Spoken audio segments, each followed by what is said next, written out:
Bonjour, alors aujourd'hui je veux vous présenter un nouveau tarot, enfin un nouveau, pas si nouveau que ça puisqu'il est sorti au mois de mai, il me semble, en 2023. Et sur le moment je n'ai pas craqué sur ce jeu, enfin j'étais allée voir un petit peu et puis voilà, il ne m'avait pas attiré plus que ça.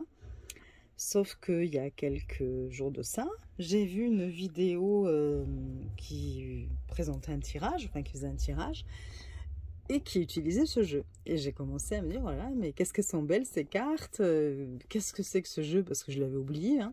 Et j'ai cherché, j'ai trouvé, j'ai vu que c'était le tarot pop culture, j'ai regardé une présentation, une vidéo de présentation, et ben là, c'est un réel coup de cœur. Donc allez savoir pourquoi, comme quoi parfois nos goûts changent ou évoluent.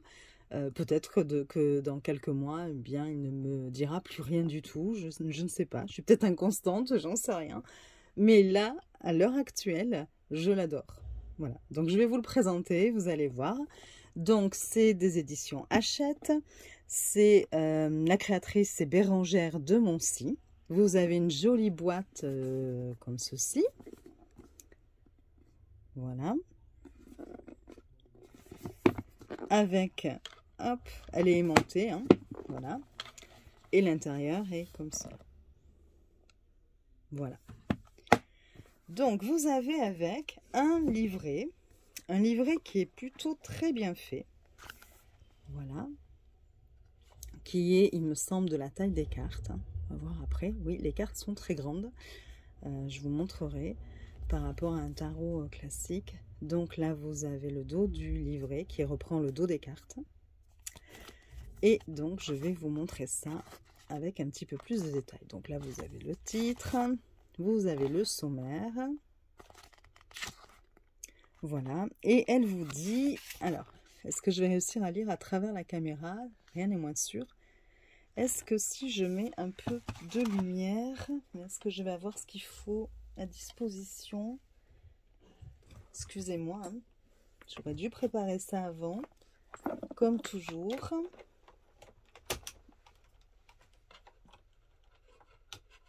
Je fais un essai, hein. En plus, il n'est même pas dit que ce soit concluant. Bon, on va voir. Peut-être qu'avec les cartes, ce sera plus compliqué parce qu'elles sont brillantes. Mais bon, au niveau du livret, c'est peut-être mieux. Je ne sais pas.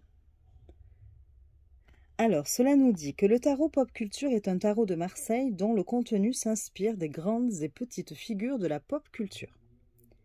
Les arcanes majeures et les personnages de la cour représentent des icônes de la pop culture comme Aragorn, Harry Potter ou Buffy Summers, tandis que les arcanes mineurs figurent des objets tirés des divers univers représentés. Il ne s'agit pas là de donner une image fidèle des acteurs ou des dessins des œuvres originales, mais d'une représentation personnelle qui vous encouragera à prendre de la distance avec l'imagerie que vous connaissez et à chercher vos propres interprétations des cartes et des univers. J'ai peur qu'il y ait même trop de lumière là pour le coup. Je fais des essais, hein, mais bon. Alors, un tarot est un outil de recherche introspective et d'intuition. Celui-ci a donc été pensé, créé et réalisé dans cette intention. Alors après, vous avez un petit encadré dans lequel elle dit « Je tiens à préciser ici que j'ai dû faire un choix dans les représentations. Il y avait tellement de références que j'aurais aimé dessiner. Mais j'ai privilégié le lien avec la signification des cartes et il m'a fallu renoncer à certaines figures emblématiques pour des questions juridiques, ce que j'en suis certaine vous comprendrez. » Alors, en premier lieu, ce livret présente des explications basiques sur le tarot, comment il se compose, sa structure, puis plusieurs clés utiles pour lire les cartes, surtout si vous êtes débutant. Vous trouverez ensuite plusieurs propositions de tirage pour vous faire la main, dont des tirages créés spécialement pour ce tarot. Enfin, dans la partie signification des arcanes du livret, page 27, vous découvrirez pour chaque carte une série de mots-clés vous permettant d'interpréter vos tirages facilement et une présentation plus poussée de la lame. Cela est accompagné d'une explication du choix de la référence utilisée, permettant de comprendre en quoi il vous aidera à vous connecter avec la carte. C'est vrai que c'est très intéressant parce qu'au moins, elle explique pourquoi le choix de telle ou telle œuvre pour cette carte-là. On n'a pas toujours ça parfois dans les livrets. On déplore un petit peu l'absence d'explication du choix du créateur ou de la créatrice. Et là, on a quand même effectivement une petite explication à chaque fois. J'espère que le tarot pop culture, en plus de nourrir votre pratique du tarot, vous permettra de vous replonger dans des histoires que vous aimez ou avez aimées, et pourquoi pas d'en découvrir de nouvelles. Exactement, moi je vois, je ne les connais pas toutes. Certaines en plus me paraissent lointaines, ou je les ai vues il y a longtemps, bon voilà. Donc j'ai le plaisir de les redécouvrir aussi, d'y repenser en tout cas. Et puis, ben, ça m'a donné aussi envie d'aller voir certains films ou œuvres, parfois c'est des mangas, de les découvrir effectivement. Alors, la structure du tarot, donc là, elle nous explique les arcanes majeurs, les arcanes mineurs. Elle nous explique ce que représentent un peu les épées en général, quel domaine, hein, les coupes, les deniers, les bâtons. Puis elle nous parle des personnages de cour, donc elle nous dit que par exemple avec le valet on est plutôt dans le doute et l'hésitation, que pour la reine c'est la puissance intérieure, que pour le roi c'est la puissance extérieure, et pour la suite avec le cavalier, enfin le cavalier lui va représenter le messager qui porte la suite vers d'autres horizons. Voilà. Alors, elle nous dit aussi que souvent, les personnages de la cour sont intéressants car ils personnifient aisément une tierce personne, voire vous-même, ou le consultant dans un tirage. Ce sont les figures les plus concrètes du tarot et les plus proches, en général, des personnes de notre entourage. Elle nous dit, en dehors de cette structure habituelle du tarot, vous trouverez dans le tarot pop culture des clés de compréhension supplémentaires des cartes, donc de grandes icônes de la pop culture pour les arcanes majeures, des familles de la pop culture pour les personnages de la cour, des objets pratiques dans la suite de deniers, des outils magiques dans la suite de bâtons, de célèbres armes dans la suite d'épées, des contenants et potions dans la suite de coupes. Ensuite, on a un petit chapitre sur la numérologie.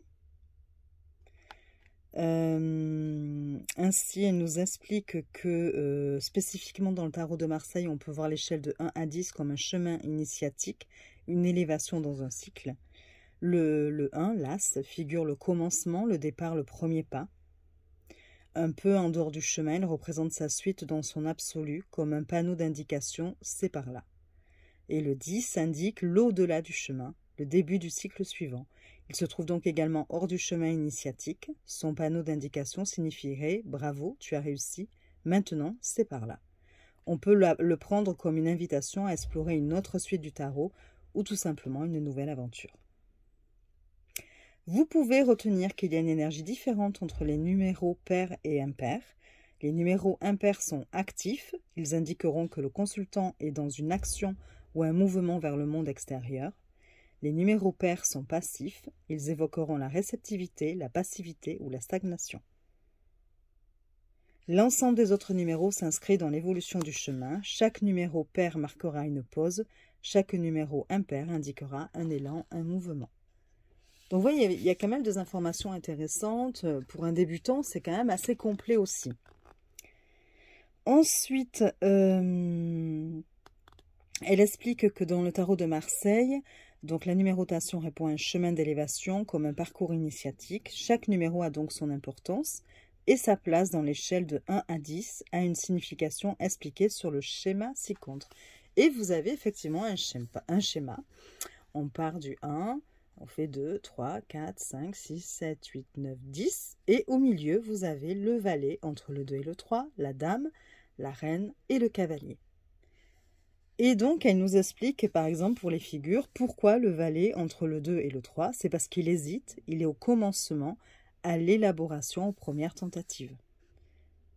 Elle nous dit que la reine, elle est entre le 4 et le 5, elle maîtrise sa suite, elle la représente. Le 4 représente une forme d'équilibre à mi-chemin vers la perfection. Le roi est entre le 6 et le 7, il fait office de puissance, il porte la beauté de sa suite et son ultime action vers la perfection. Et enfin, le cavalier qui conduit la suite vers le cycle suivant après l'accomplissement du 8 et du 9. Et ici, vous avez des mots-clés pour chaque chiffre. Donc, c'est très intéressant. Après, on passe au chapitre « Comment lire le tarot ». Donc, elle nous explique qu'elle va nous proposer plusieurs tirages, types de tirages. Mais avant ça, elle nous dit comment utiliser le livret. Donc, les mots-clés, l'histoire de la carte, les mots-clés à l'envers, pour ceux qui souhaitent utiliser les cartes renversées. Comment préparer son jeu. Donc, elle nous parle de purification pour ceux qui le souhaitent. Et enfin, on attaque les tirages. Et ce qui est intéressant là encore, c'est que pour chaque tirage, elle propose un exemple détaillé. Donc, d'abord le lien des cartes au sein d'un tirage. Donc, elle nous dit que la première chose à regarder, c'est s'il y a des répétitions de suites ou de numéros. S'il y a une suite qui est absente, par exemple, si vous posez une question plutôt d'ordre sentimental, s'il n'y a pas de couple, quelle conclusion vous pouvez en tirer? Si par exemple, elle nous dit là en exemple que s'il y a toutes les suites sauf la suite de denier dans un tirage, cela peut indiquer un déséquilibre chez le consultant. Peut-être n'est-il pas assez ancré, ne réfléchit-il pas assez aux tenants et aboutissants concrets ou financiers liés à sa question. Voilà. Ensuite, elle nous parle donc de la position des cartes entre elles. Effectivement, il faut arriver à les faire parler entre elles. Les cartes d'éclairage, c'est si on a besoin, si on trouve qu'une carte nous donne pas assez de précision, ou qu'on n'arrive pas trop à comprendre ce qu'elle fait ici, dans cette position-là, on peut la recouvrir pour éclairer son message. Et après, on passe au tirage. Donc, tirage en une carte. Pardon. Alors, le tirage en une carte, ce tirage tout simple répond de manière concrète à votre question. On n'a souvent pas besoin de plus d'une ou deux cartes pour répondre à une question précise et c'est un excellent exercice pour débuter. Donc, elle donne en exemple, est-ce le bon moment pour me réorienter professionnellement? Admettons, vous tirez le roi de bâton. Et la réponse, le roi de bâton est une carte de grande motivation et d'élan créatif. Quand on prend en compte la figure de Louis de Pointe-du-Lac, parce que c'est ce que la carte représente, on y voit également une capacité de changement. C'est le bon moment pour moi. Puis elle nous parle du tirage en 3 cartes. Et toujours pareil, vous avez un exemple détaillé avec l'interprétation. Vous avez ensuite un tirage en croix avec le consultant, son état émotionnel actuel. En 2, l'obstacle auquel il fait face. En 3, les événements du passé qui l'ont amené à cet obstacle. Et en 4, la solution. Et là encore, un exemple détaillé. Voilà. C'est très très intéressant à lire. Le tirage spécial, mon imagination. Voilà, en 9 cartes. Avec un exemple détaillé, encore une fois. Et le tirage spécial, être le héros de sa propre vie. J'aime beaucoup ce tirage. Je le trouve très intéressant et très adapté au jeu. Donc là, vous allez avoir en position 1 la façon dont je me vois actuellement. En position 2, le héros que je rêve d'être mais qui n'est pas fait pour moi. En position 3, le héros que je dois arrêter d'être pour les autres. Position 4, le personnage secondaire dans lequel je reste bloqué.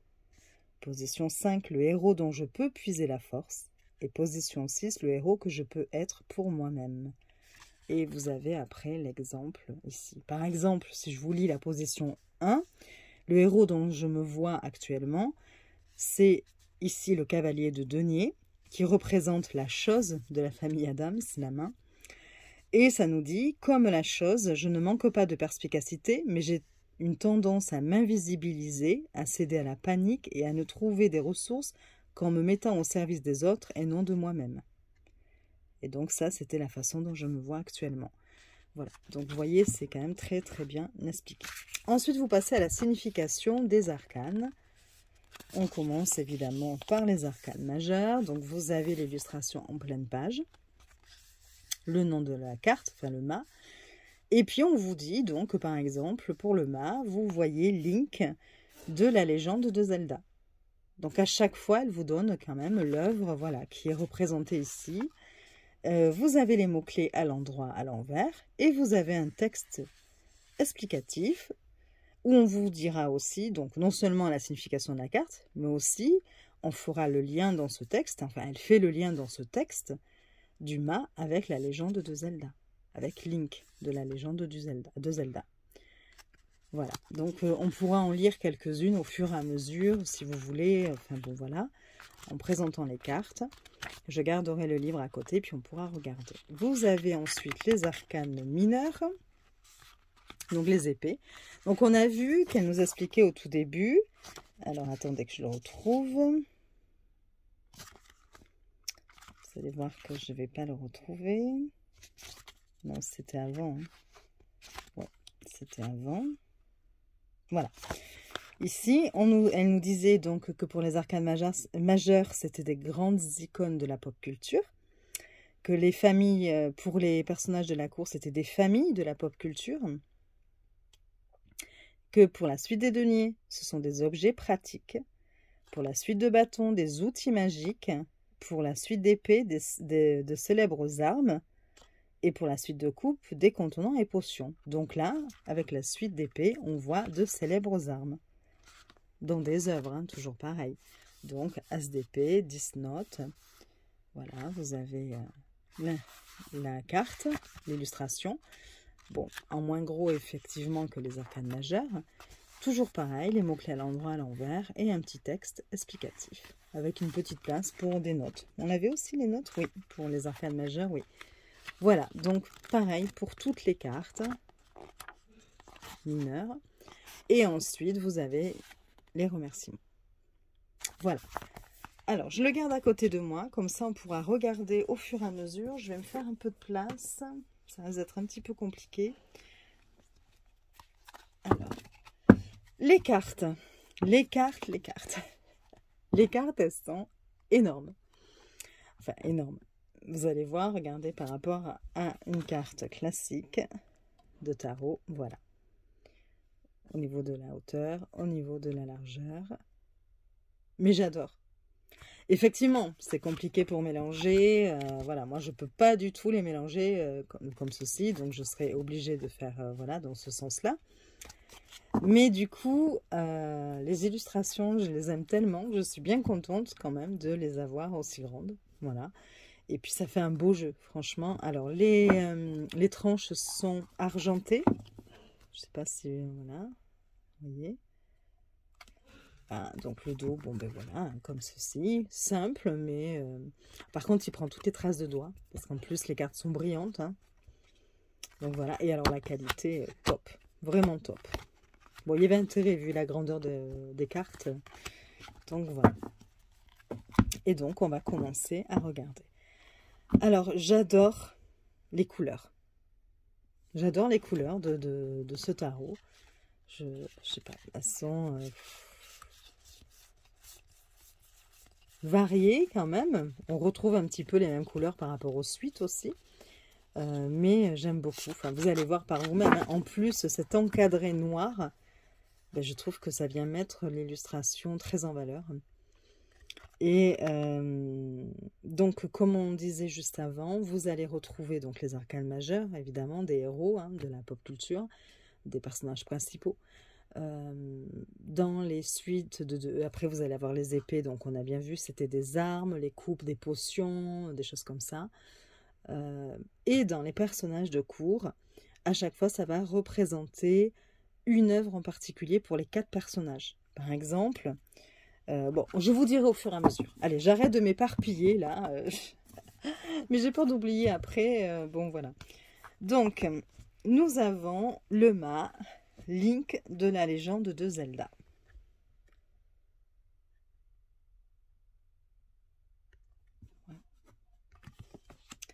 Je vais prendre le livre au fur et à mesure pour pouvoir vous dire, et puis peut-être lire comme ça, au lieu de le faire à la fin, par moment, comme ça, quelques cartes, la signification. Ensuite, vous avez le battleur. Donc, c'est, alors j'ai peur de mal le dire, c'est Ishabod Kran. Et c'est de Sleepy Hollow. Je ne connais pas. Mais justement, ça me donne envie de... Ça me donne même des idées, finalement, de trucs à aller voir. Mais bon. Donc, voilà. Vous avez ensuite, pour la papesse, bon, ben là, Hermione de Harry Potter. Hein. J'adore. J'espère que vous voyez bien, que j'étais pas trop près pour les 2 premières. Puis alors, il y a les lumières. Est-ce que si j'éteins, admettons, juste celle-là déjà. Non, c'est l'autre en fait qui vient. On va voir. Ouais, quoi que je fasse, je crois. Le problème, c'est que comme c'est brillant et qu'on est la nuit, donc je suis obligée d'allumer des lumières. Donc voilà. Bon, je vais essayer d'éviter à chaque fois un petit peu les spots. Voilà. Alors ensuite, vous avez l'impératrice, donc Sarah Connor hein, de Terminator.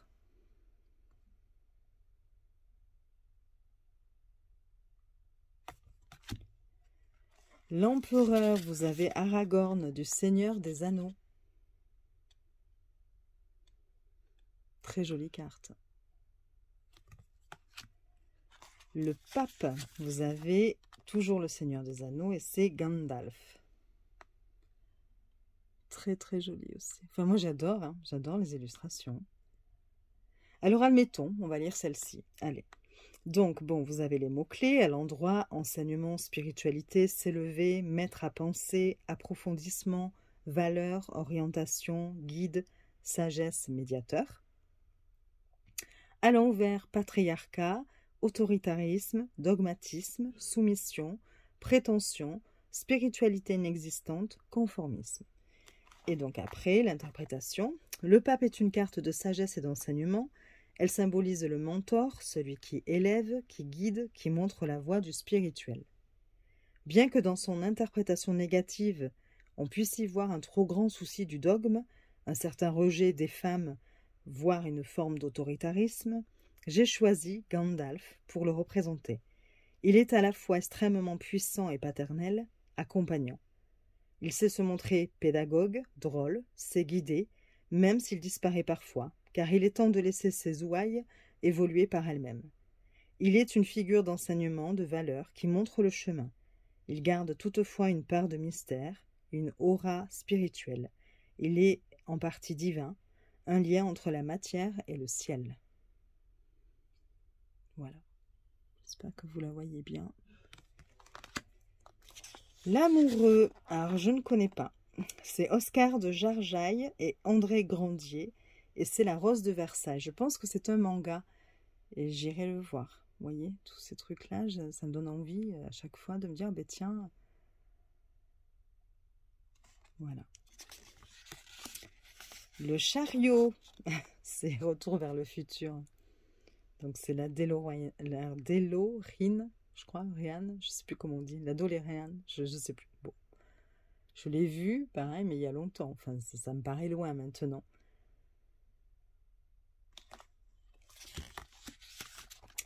La justice. Donc c'est Game of Thrones. Je ne dis pas le nom de la personne parce que je pense que je vais bafouiller, donc ça sert à rien. L'ermite, c'est Jonas de Dark.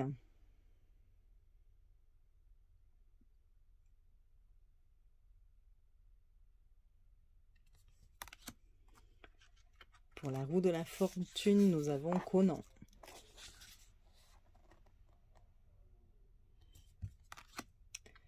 La force, c'est Buffy contre les vampires.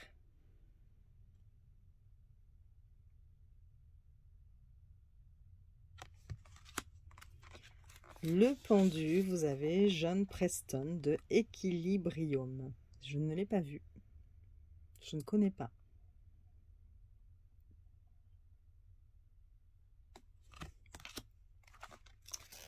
Pour l'arcane sans nom ou la mort, c'est John Wick.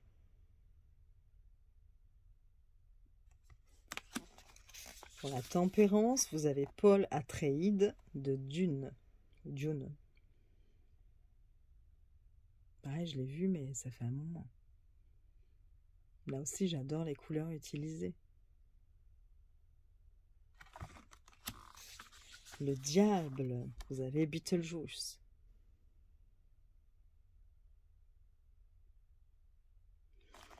Je vais vous la lire aussi. Alors, à l'endroit, instinct primaire, ombre enfouie en nous, feu intérieur, passion, ce qui est caché tend à s'exprimer, sortir des conventions, véritable personnalité, défauts, vices, désir profond, invitation à se libérer de ce qui nous entrave, relations toxiques à des personnes ou à des éléments matériels, sexualité, force inconsciente, interdit, pulsion. À l'envers, malveillance, excès qui nous détruisent, se laisser aller à ce qui nous détruit, addiction, obsession. Le diable est l'arcane qui nous titille de l'intérieur. C'est le petit diable sur notre épaule qui nous dit « et pourquoi pas ?» Mais il n'est pas si petit et nous occupe l'esprit entier. À l'instar de Beetlejuice, il peut être vu comme la voix qui nous entraîne à ne prendre que de mauvaises décisions, n'encourage que nos défauts, nos vices, nos désirs enfouis, nous pousse vers des relations toxiques, à mettre en avant ce que nous détestons de nous-mêmes. En parallèle, car le tarot de Marseille pousse toujours à tendre vers un mieux, le diable est aussi la carte qui nous interroge sur ces aspects de nous-mêmes. Pourquoi, à cet instant, ai-je besoin de tant m'écouter? Mon ombre ne peut-elle pas devenir un atout? Pourquoi ai-je peur de mon feu intérieur, de ce qui me motive, de ce que je ressens dans mes tripes? Le diable peut être une invitation à se comprendre, à se connecter avec sa véritable personnalité, ses véritables envies et désirs. Il peut donc également nous aider à nous dépasser, en puisant dans nos propres ressources avec force. J'aime beaucoup les textes, je ne sais pas ce que vous en pensez, mais j'aime beaucoup. Alors ensuite, vous avez pour la Maison Dieu, Eric Draven de The Crow. Je déteste. Je déteste The Crow. J'ai ma fille aînée qui est grande aujourd'hui, qui les regardait tous.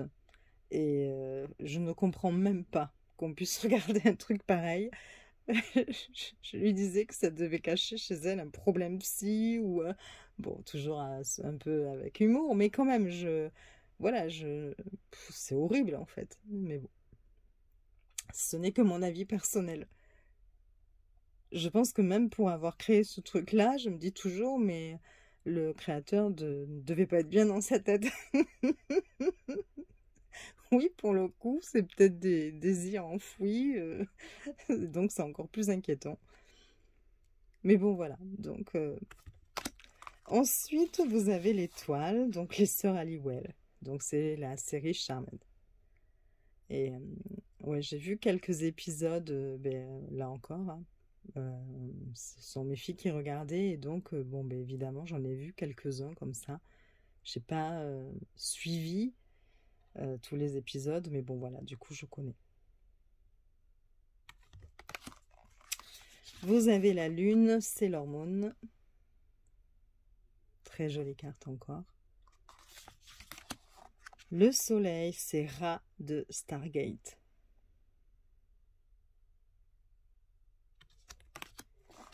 Le jugement avec Harry Potter.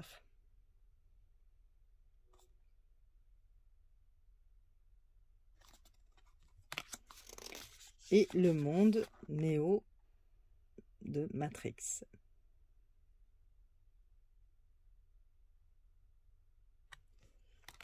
On passe donc à la suite des épées. Donc la suite des épées, on a vu que c'était des armes qui étaient donc des armes célèbres, enfin qui étaient dans les œuvres, dans des œuvres. Donc, bon.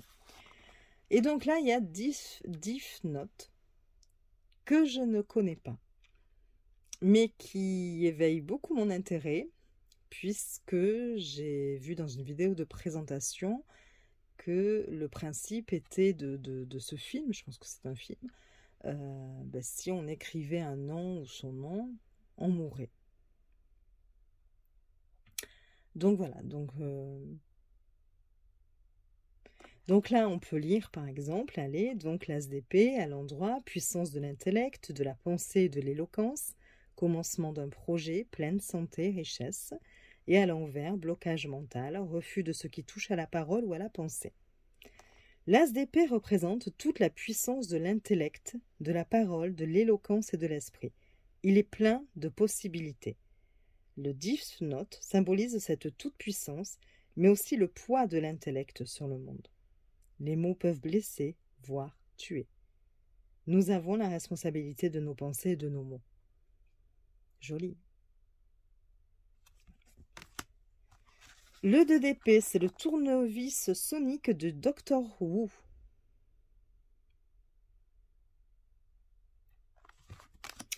Le 3 d'épée, c'est les sabres de Roronoa Zoro de One Piece.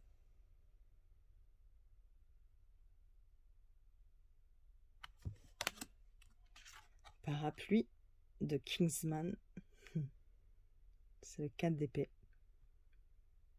Les couleurs, c'est sympa. Elles sont sympas quand même, il faut reconnaître. Hein. Moi, je la trouve super belle, cette carte. Alors, je sais pas, hein, peut-être que voilà, c'est mon goût du moment. Et que vous allez vous dire, ouais, oui, voilà. Ensuite, le 5 d'épée, c'est le Proton Pack de Ghostbusters. Bon, ça, j'ai vu il y a longtemps. Hein. Ça aussi, je connais, j'ai beaucoup aimé, mais bon, ça fait un petit moment aussi. C'est les mains d'Edouard, donc c'est Edouard en main d'argent. J'avais adoré.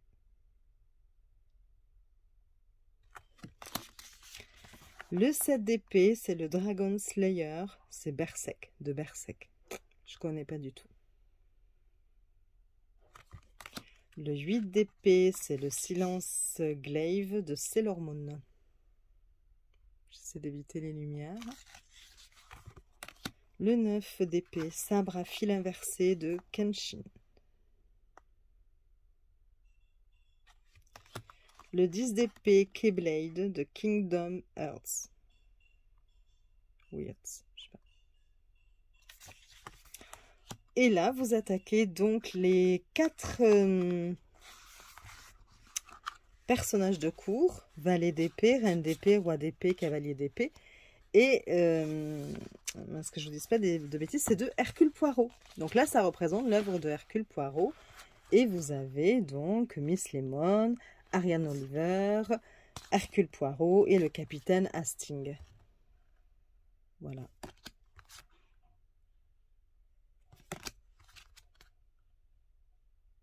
J'essaie d'éviter. Voilà. On a le cavalier en dernier, puisque vous avez vu que le principe étant et que le cavalier nous amène dans la prochaine suite. Voilà. Et on attaque l'as de coupe avec les potions.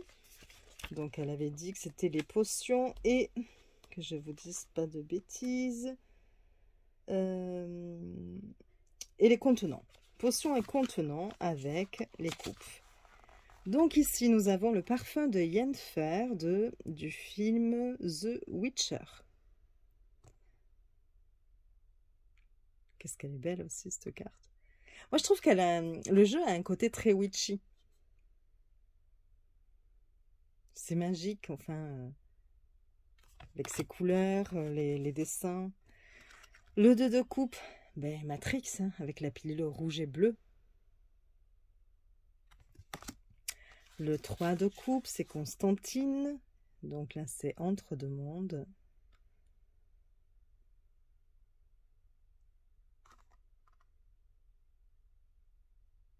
Donc, on va lire celle-ci, allez, pourquoi pas. À l'endroit, amour naissant, éclatant, premières émotions fortes, passion, papillon dans le ventre, se lancer à corps perdu dans une relation ou une émotion.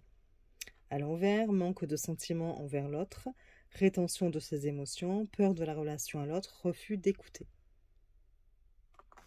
Le 3 de coupe montre l'élan incontrôlé du cœur, le lien qui se noue accompagné de sensations fortes. Plonger dans l'enfer revient à perdre la notion du temps et à accepter de se donner corps et âme dans un monde dangereux que l'on ne connaît pas. Une métaphore infernale pour un coup de cœur irrépressible. Bon, on est plus dans une interprétation proche du tarot de Marseille. Hein. Ce n'est pas un tarot Rider-Waite-Smith. Voilà, parce que d'habitude, vous voyez, avec le tarot Rider-Waite-Smith, le 3 de coupe, c'est les amis, c'est l'amitié, c'est se retrouver ensemble, sortir, voilà. Bon, là, on n'a pas tout à fait cette interprétation-là. Le 4 de coupe, vous avez Hunger Games, ration de survie.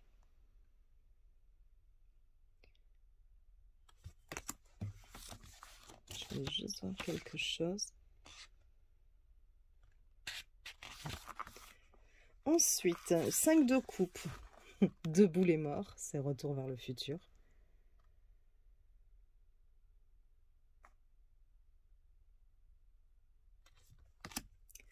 Six de coupe, le jeu des poisons de Princess Bride. 7 de coupe, Alice au pays des merveilles, c'est le narguilé. J'adore.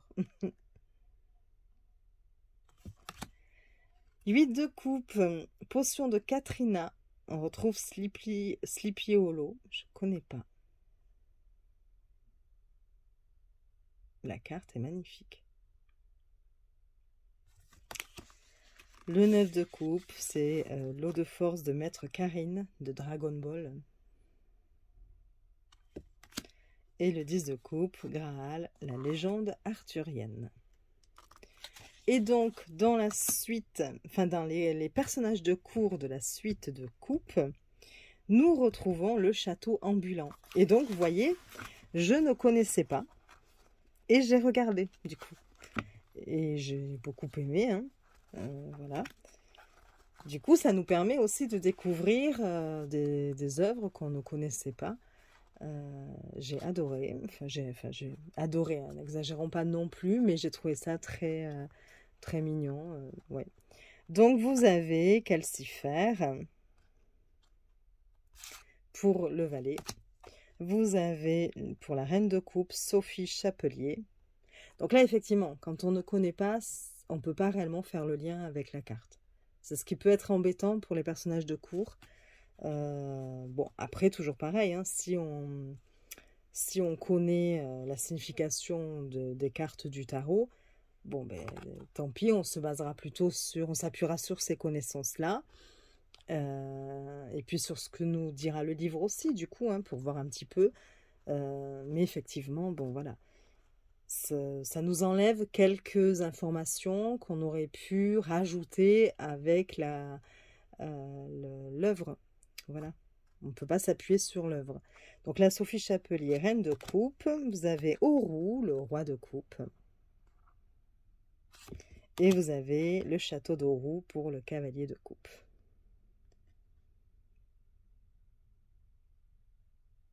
Voilà. Nous attaquons la suite de denier. Et donc, pour la suite de denier, elle nous avait précisé que dans la suite de denier, vous aviez des objets pratiques. Hop, donc, l'as de denier, c'est le médaillon du soleil des mystérieuses cités d'or. Oh là là, qu'est-ce que j'aimais quand j'étais jeune, les mystérieuses cités d'or.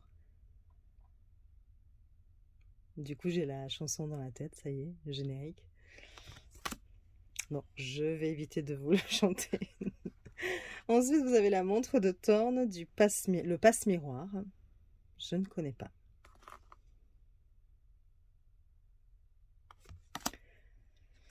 Pour le 3 de denier, vous avez Si tu tends l'oreille, et c'est des fiches de bibliothèque.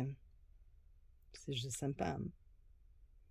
Le jeu des couleurs est super bien trouvé, je trouve. Et voilà. Je me répète. Alors, on va lire le 3 de denier.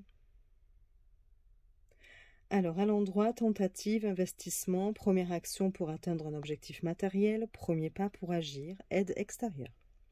À l'envers, mauvais investissement, précipitation, raté le coche. Les fiches de bibliothèque de Shizuku la font sortir de sa bulle. C'est un des déclencheurs qui la pousse à passer à l'action. Elle représente l'énergie du 3 de denier, ce qui permet de s'ouvrir et d'avancer. Pour Shizuku, rencontrer celui qui la motivera à engager sa première action dans le monde, l'écriture d'un roman. Je connais pas, si tu tends l'oreille. 4 de denier, les pilules de Akira.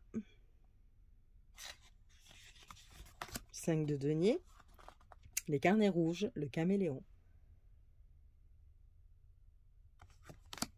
Le 6 de denier, c'est les lunettes du chicaneur d'Harry Potter. Le 7 de denier, c'est les enfants en fuite de Moonrise Kingdom. Le 8 de denier, la pantoufle de Cendrillon. à tout jamais une histoire de Cendrillon. Le 4 de denier, c'est le trésor de Willy le Borgne, et c'est les Goonies. Le 10 de denier, ce sont les broches lunaires Sailor Moon. Sailor Moon. Voilà. Et donc, on retrouve dans les personnages de cour des deniers, la famille Adams. J'adore. Donc, vous allez avoir mercredi pour le valet de denier. Bon, que pour le coup, je ne trouve pas un air très sympathique. Enfin, bon, le visage, voilà, il me dérange un peu. Vous avez Morticia pour la reine. Gomez pour le roi de denier. Et évidemment, la chose pour le cavalier de denier. Voilà. On passe, je crois que c'est la dernière suite, les bâtons. Donc pour les bâtons, elle nous a dit que c'était... J'ai vraiment une mémoire de poisson rouge. Ce sont des outils magiques dans la suite des bâtons. Donc pour l'as de bâton, vous avez des pierres levées de Craig Nadun de Outlander. Vous avez vu les couleurs là encore. J'adore celle-ci. C'est l'alétiomètre à la croisée des mondes pour le 2 de bâton. Ensuite, vous avez le pouvoir des 3. Encore une fois, c'est la série Charmed. 3 de bâton. Magnifique. Vous avez le Jumanji pour le 4 de bâton. Le grimoire Sanderson pour le 5 de bâton de Hocus Pocus. J'ai pas aimé, moi, Hocus Pocus. J'ai pas accroché du tout. J'ai voulu le regarder en me disant, comme il y avait un tarot en plus qui était sorti dessus, j'avais pas envie d'acheter un tarot dont je ne connaissais pas. Voilà. Et en fait, j'ai pas accroché du tout, donc je n'ai pas pris le tarot. Le 6 de bâton, c'est la guitare d'Eddie Munson et c'est Stranger Things. Pareil, il y a un tarot sur cette série-là. J'adore les arcanes majeures, mais je n'ai pas du tout accroché pour les arcanes mineures, donc du coup, je ne l'ai pas pris. J'aimais beaucoup les arcanes majeures, notamment l'encadré des cartes et tout. Voilà. Ça leur donnait un petit côté vintage, je trouve, et j'aimais beaucoup, mais les arcanes mineures ne sont pas illustrées, vraiment. Pas vraiment illustrées, et j'aimais pas du tout. Pour le set de bâton, vous avez Mécanisme mutant d'atmosphère de Total Recall.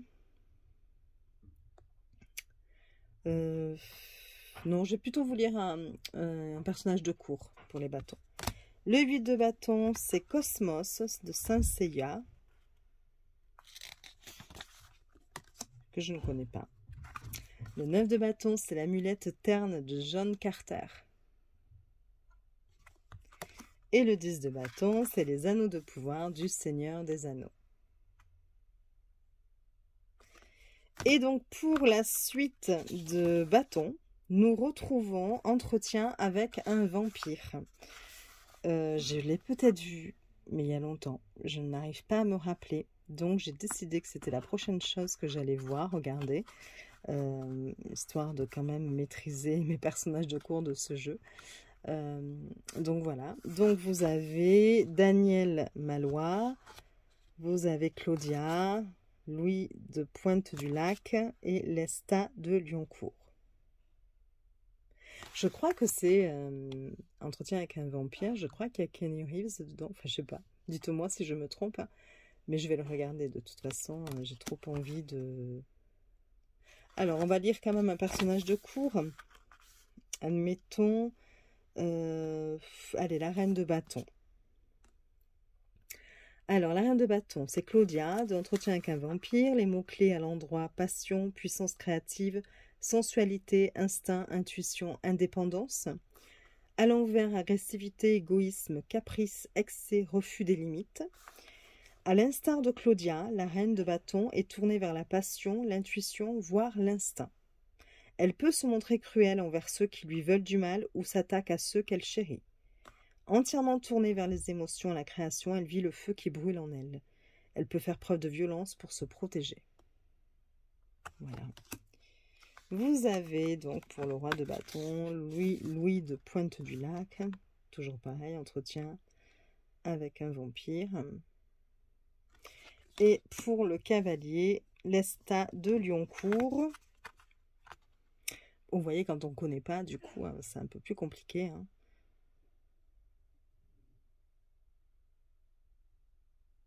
Voilà. Voilà. La présentation est terminée. Je ne sais pas ce que vous en avez pensé. Vous pouvez, si vous voulez, me laisser un petit commentaire et me donner... je serais très intéressée de connaître votre avis par rapport à ce jeu. Parce que vous pouvez très bien ne pas être attiré tout comme moi je l'étais au départ.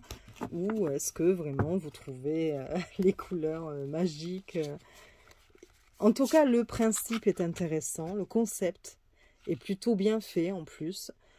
Comme je vous disais, le livre est super bien fait. Il y a une introduction avec toutes les explications avant d'entamer l'interprétation des cartes qui est quand même, je trouve, assez complète.